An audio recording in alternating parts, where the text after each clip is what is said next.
Naging inspirasyon si dating Department of Interior and Local Government o DILG Undersecretary Martin Dino sa marami dahil sa kanyang dedikasyon na magsilbi sa bayan at buong tapang hinarap na masolusyonan ang krimen sa bansa bilang chairman ng Violence Against Crime and Corruption.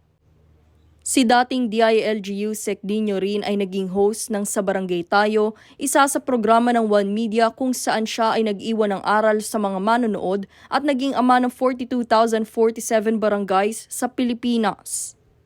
Ayon sa anak ni Martin Dino na si Liza Dino, mas nabigyang pansin ang mga barangay dahil sa naging pagmamahal at dedikasyon sa paglilingkod ng kanyang ama. Sa isang panayam, ibinahagi ng kanyang anak na si Liza ang dedikasyon ng kanyang ama na maging tagapaglingkod sa publiko. He's really created so much impact sa buhay ng napakaraming tao, napakaraming Pilipino.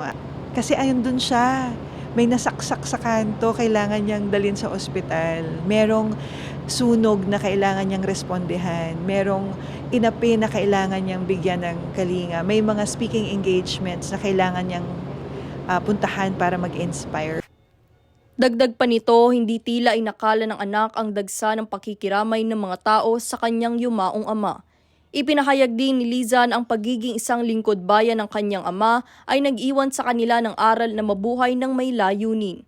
Hinggil naman sa pagpapasya na magkaroon ng public viewing, ani ni Liza ito ay isang desisyon na pinagkasunduan ng buong pamilya upang mabigyan ng pagkakataon ang mga taong nagnanais mag-alay ng kanilang huling respeto. This is how we would want him to do his grand exit, still creating that impact, creating that legacy, inspiring others. Ipinaabot ni Liza ang kanyang lubos na pasasalamat sa lahat ng taong nagbigay pugay at nagmahal sa alaala ng kanyang ama.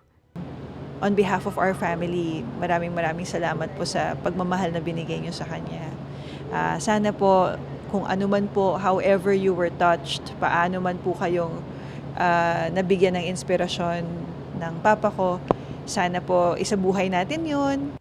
Nakatakda bukas ang misa kung saan ang huling hantungan ay diretso na sa Loyola Memorial Park sa Marikina para sa libing.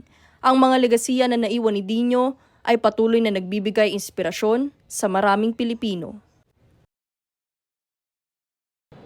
Daniza Lopez nag-uulat para sa One Media Network.